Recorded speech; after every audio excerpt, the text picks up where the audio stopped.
Sins of a Solar Empire is another game I should have reviewed a long time ago. When I first played this game, I was blown away with it and fell in love. It's an RTS game with crazy retarded graphics. Well, for me it looks beautiful, though the textures could be a bit better.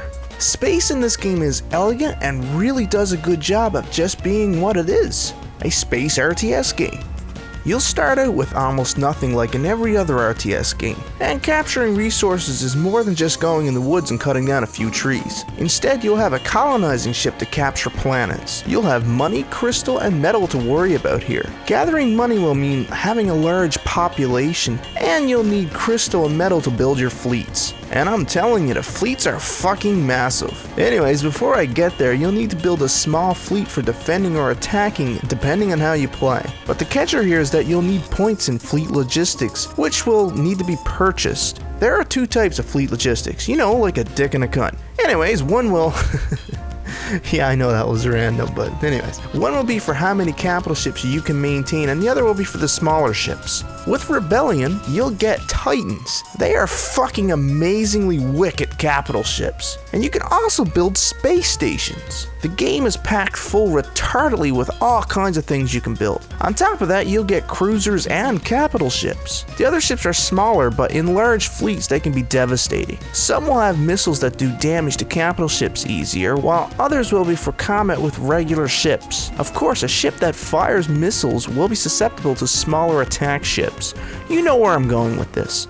Another sweet ass type of shit you can get are carriers, which carry fighter ships. Point of all this is the game is loaded down with everything you'd want or expect in a great space RTS. Also, capital ships are levelable. This game keeps getting better and better, and I'm not joking. Not to mention you can buy upgrades for all the ships like better hull or damage, better shields, or even unlock a prototype ship. Now, let's move on to gameplay. You'll need to build structures around planets to defend against an attack, but they only have a limited amount of slots. Thing is, in order to do an armor upgrade, you'll need to build a military-like outpost which will unlock segments of the upgrade menu. Then you'll have to actually buy the upgrade, which also comes with a timer. You can capture an enemy planet simply by bombarding it with ships that do that sort of thing. Then you'll have to colonize it with your colonizing ship. Thing is, traveling from planet to planet can be tedious. I like long games usually, so the warp distance between planets can take 1 minute to an hour of real life time depending on how you set up the game. You'll have two options to warp, one of which lets your ship warp immediately upon reaching the warp boundary, or the fleet warp, which launches all your ships at once to surprise the enemy.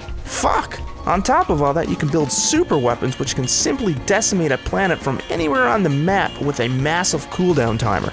You can even capture planets with propaganda if you wanted to play like that. To get a super weapon, you'll need to invest in capturing a shitload of planets to build military posts and upgrade to the max. The sound in the game is decent. It won't win a Grammy or anything, but when you turn up your speakers, sound does come out. The combat scenes with two massive fleets going at it are absolutely gorgeous to watch. There are also special abilities for each of the capital ships that you can actually use during combat. You'll level these up as time goes on. The game is extremely distinctive, and you'll have amazing 360-degree camera control.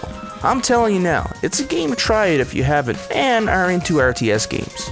Oh, and did I mention you can travel from different solar systems? There are also wormholes. There's just so much I haven't touched on, but when you try it out, you'll discover what I mean. Anyways, enough is enough. This is DTR. Communicate laters.